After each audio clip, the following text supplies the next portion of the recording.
De-dollarization has become an international buzzword.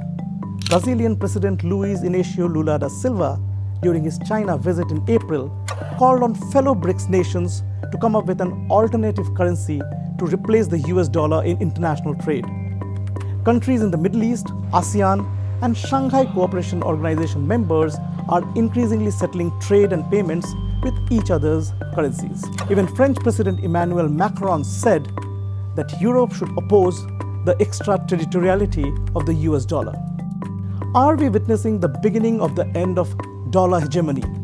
We are talking to Benjamin Norton to get some clues. What are the key factors triggering this nearly global call for de-dollarization?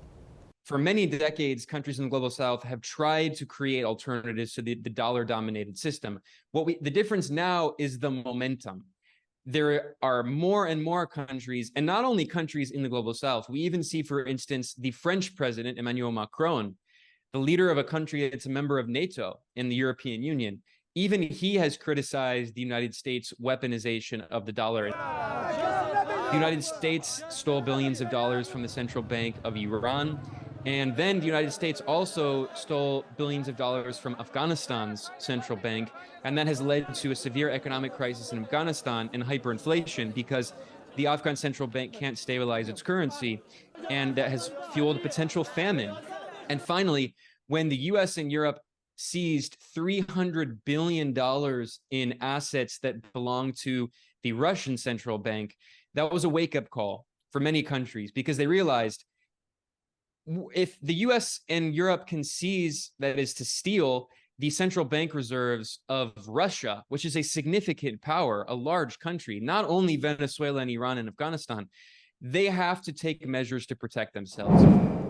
How much is US's own policy responsible for scaring the rest of the world from dollar domination?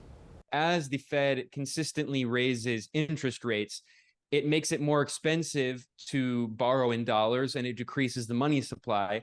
And that means that many countries around the world, especially those in the global south, that have to get access to dollars to pay for imports of commodities like oil and gas, or need to get access to dollars to pay for imports of technologies and machine parts and medicines.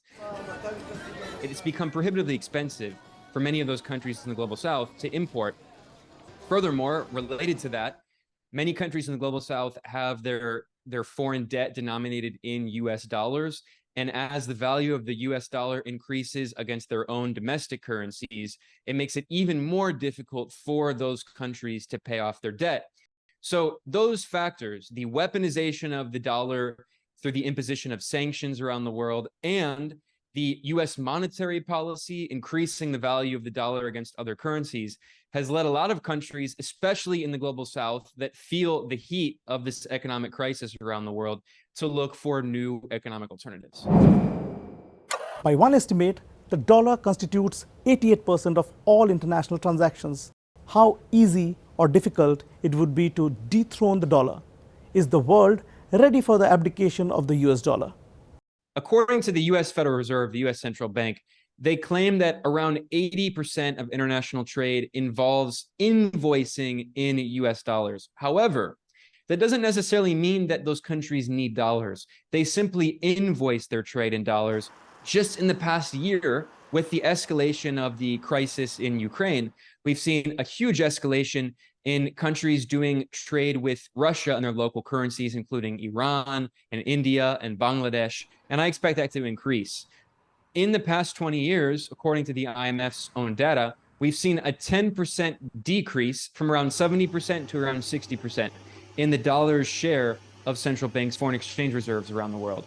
And with the Western seizure of Russia's foreign exchange reserves, it's going to accelerate that process as well.